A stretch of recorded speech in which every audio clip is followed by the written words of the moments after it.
Blouse बनवताना जर तुमच्याकडून चुकी झाली असेल आणि तुम्हाला जर ती चूक सुधारायची असेल तर हा व्हिडिओ शेवटपर्यंत बघा.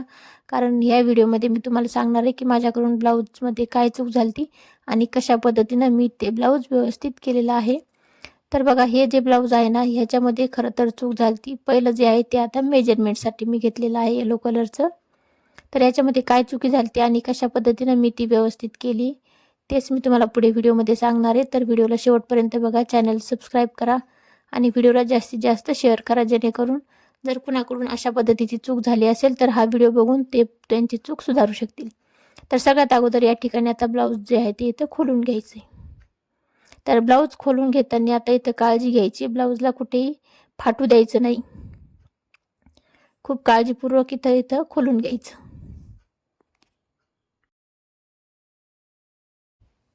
आता जेवढा वेळ इथे ब्लाऊज शिवायला नाही लागला ना, त्याच्यापेक्षा जास्त वेळ इथं खोलायला लागलाय ब्लाऊजला.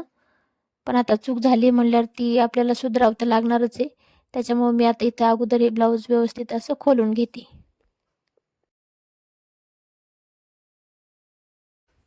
खरं तर ब्लाऊज खोलताना आता माझाच मला पश्चाताप होतोय की मी ह्या ब्लाऊजवर एवढी छोटी शिलाई का घेतली होती. मीडियम शिलाई जर ठेवली असती तर हे पटकन खोलायचं झालं असतं. पण मी याच्यावर एकदम छोटी शिलाई घेतली होती. आता हे खोलायला मला खूप जास्त त्रास देतंय. पण आता खोलून घेणं तर गरजेचं आहे.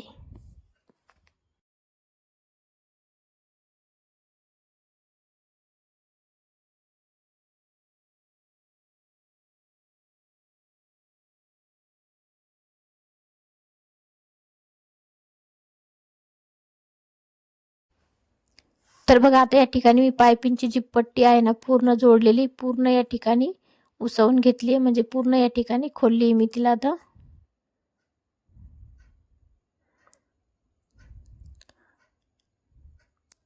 आता पायपिंगची पट्टी खोलून झाल्याच्या नंतर आता जी आय हुकची पट्टी आहे ना आणि हुकची पट्टी आहे ते दोन्ही बरोबर समोरासमोर ठेवायचं आणि आयची जी पट्टी आहे ना ते एक्स्ट्रा बाहेर सोडायची आणि येथे याला पिनअप करून घ्यायची.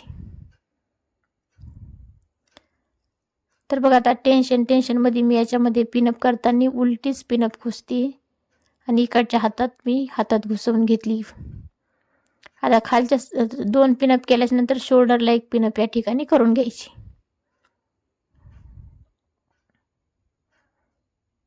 आता व्यवस्थित पिनअप केल्याच्या नंतर अगोदर खालचा भाग आणि वरचा भाग व्यवस्थित सेट करून घ्यायचा.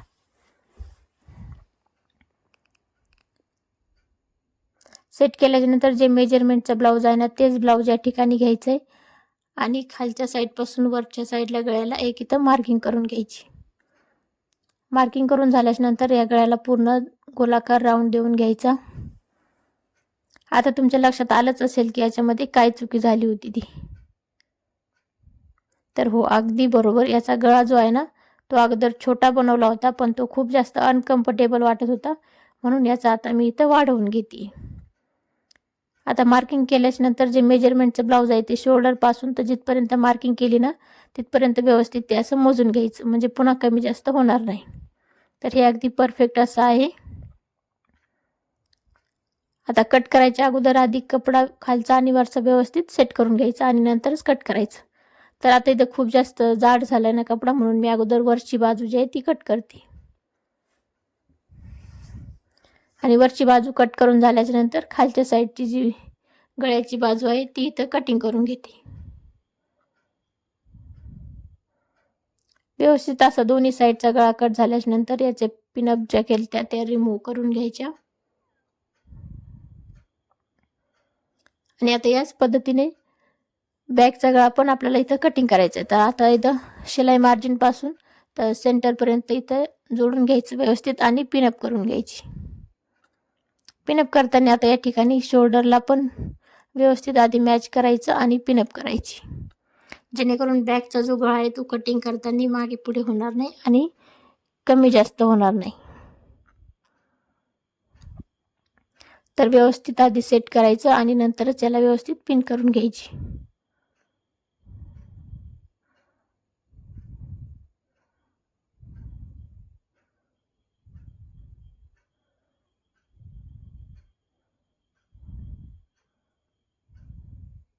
तर खालची बाजू आणि वरची बाजू ही डबल घडी असल्यामुळे खालचा कपडा आणि वरचा कपडा व्यवस्थित धरायचा. जसं आपण ब्लाऊज कटिंग करतो त्याच पद्धतीने इथं मी बॅक साईड इथं ठेवून घेतली. आता 2.5 इंचाची रुंदी घेऊन इथं मी एक चौकोन बॉक्स तयार करते. पहिलं गळा बॅगचा 6 इंच होता, मी आता खाली 3.5 इंचाने वाढवलाय. म्हणजे गळ्याची टोटल उंची या ठिकाणी 9.5 इंच तयार होईल. तर इथं गोलाकार देताना तुम्ही थोडासा वरच्या साईडनं भरून द्या. मी थोडासा खालून दिलता, पण माझा नंतर कटिंगच्या वेळेस तो कोपरा बाहेर निघला होता, तर तिथं व्हिडिओ बंद झालता माझा. तर जिथपासून गोलाकार राऊंड दिसेल ना, तिथून तुम्हाला गोलाकारचा आकार द्यायचा आहे. कटिंग करायच्या अगोदर आधी एकदा चेक करून घ्यायचं की खालचा आणि वरचा कपडा व्यवस्थित आहे की नाही. तर बघ या ठिकाणी माझा जो कोपरा दिसतोय ना थोडासा बाहेर निघलेला, तिथे नेमका माझा व्हिडिओ बंद झालता. तर तुम्ही तो व्यवस्थित गोलाकार करून घ्यायचा. गोलाकार करून घेतल्याच्या नंतर अस्तर आणि मेन कपड्यावर एक स्टॉप शिलाई जी आहे ती देऊन घ्यायची. आता शिलाई देताना मी शोल्डरची जी साईड जोडलेली आहे ना ती सोडून दिलेली आहे. या ठिकाणी शोल्डरवर शिलाई नाही घेतली, फक्त बॅकचा जो गळा आहे ना त्याच्यावरच मी इथं शिलाई घेते.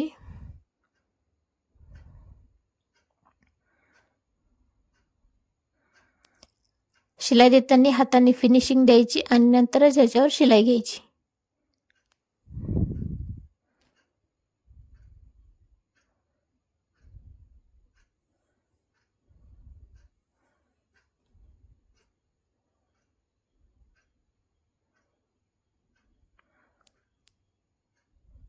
आता बॅक साईडची शिलाई देऊन झाल्याच्या नंतर याच पद्धतीने आपल्याला फ्रंटची पण शिलाई जी आहे ती या ठिकाणी अस्तरला जोडून घ्यायची. म्हणजे फ्रंटचा जो गळा कट केलता त्याच गळ्यावर इथं शिलाई घ्यायची. इथं पण मी शोल्डरवर शिलाई नाही घेतली, शोल्डर सोडून दिलेला आहे. फक्त जेवढं कटिंग केली ती गळ्याची तेवढ्याच कपड्यावर इथं शिलाई द्यायची.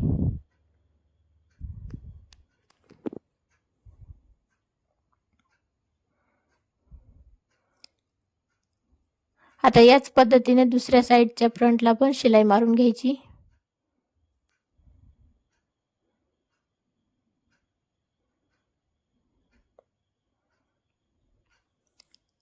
शिलाई मारताना हाताने फिनिशिंग द्यायची, कपड्याला कुठे झोळ येऊ द्यायचा नाही.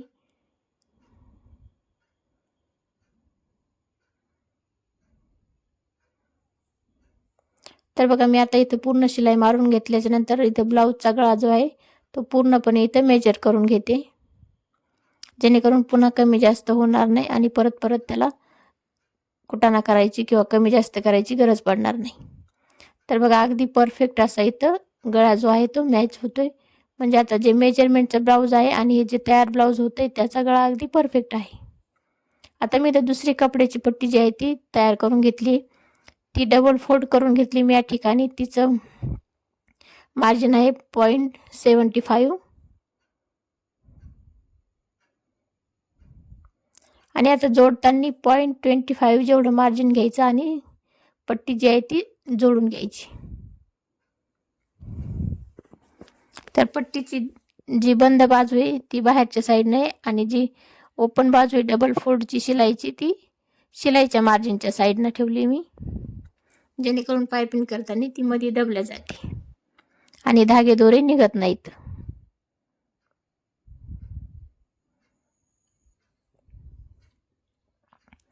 तर आता याच पद्धतीने ही पूर्ण ब्लाऊजला जी आहे ना ती व्यवस्थित अशी जोडून घ्यायची.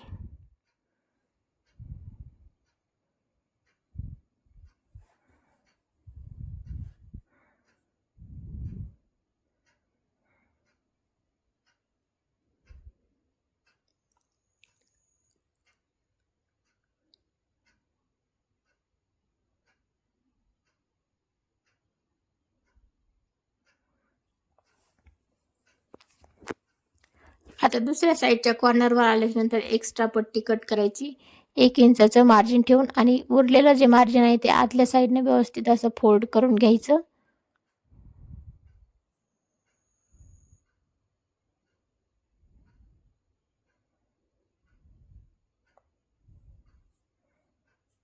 तर आता या ठिकाणी पूर्ण पट्टी जी आहे ती जोडून घेतली मी. आता याच्यावर व्यवस्थित अशी पायपिंग करून घ्यायची. आता पायपिंग करताना जो शिलाईचा भाग आहे ना तो पूर्ण त्या पट्टीमध्ये फोल्ड करायचा आणि एकदम कॉर्नरवर शिलाई घ्यायची. असं केल्यामुळे काय होतंय की आपली पायपिंग जी आहे ना ती एकदम परफेक्ट आणि एकसारखी येते, कुठेही छोटी किंवा मोठी होत नाही.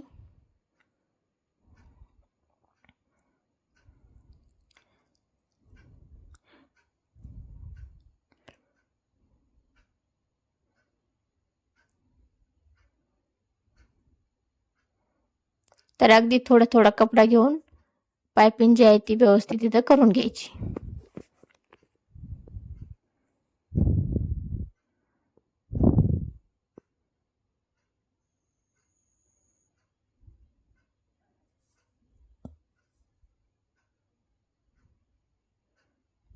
तर याच पद्धतीने आता पूर्ण पायपिंग जी आहे ना ती या ठिकाणी ब्लाऊजला करून घ्यायची. तर मी इथं आता व्हिडिओ थोडासा फास्ट फॉरवर्ड केला आहे, कारण खूप जास्त व्हिडिओ मोठा होत होता.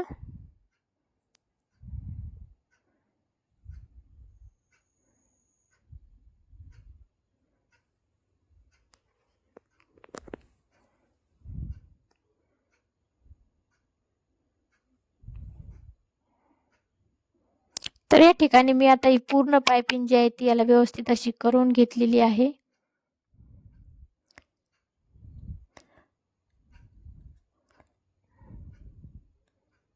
तुमच्यासोबत पण कधी असा प्रॉब्लेम झालाय का, हे तुम्ही मला कमेंट करून सांगा. तर बघा या ठिकाणी आता या ब्लाऊजची फिनिशिंग अगदी परफेक्ट अशी आहे. फक्त याचा गळा जो आहे ना तो खूप जास्त छोटा होता, तर अनकम्फर्टेबल वाटत होता. तर मी आता या ठिकाणी वाढवून घेतलाय. तर बघू शकता तुम्ही ब्लाऊजचं फिनिशिंग, आणि खूप जास्त मेहनत न करता ब्लाऊजचा गळा आहे या ठिकाणी कंप्लीट केलाय. आणि बॅक साईड पण तुम्ही बघू शकता या ठिकाणी कुठेही झोळ आलेला नाहीये कपड्याला. परफेक्ट असं याचं गळ्याचं कटिंग झालेलं आहे. तर बघा मी दुसरं जे ब्लाऊज आहे ना त्याचे पण गळे छोटा ठेवला होता ना, तर त्याचे पण गळे जे आहे तो वाढवून घेतलेला आहे. हा पण प्रिन्सेस कटमध्येच बनवला आहे मी. याचा पण फ्रंटचा आणि बॅकचा गळा जो आहे तो छोटा होता, तर मी आता इथे वाढवून घेतला आहे. आणि याची बाही पण थोडीशी कमी करून घेतली. याची पण फिनिशिंग तुम्ही बघू शकता, परफेक्ट अशी फिनिशिंग आलेली आहे. तर हे दोन्ही ब्लाऊजचे गळे मी इथं वाढवून घेतलेले आहेत, जे मी अगोदर छोटे बनवले होते आणि नंतर ते अनकम्फर्टेबल वाटत असल्यामुळं पुन्हा वाढवून घेतले. जर असं कधी झालं तुमच्यासोबत, तर तुम्ही हा व्हिडिओ बघून तुमचं ब्लाऊज व्यवस्थित करू शकता. आणि व्हिडिओला जास्तीत जास्त शेअर करा.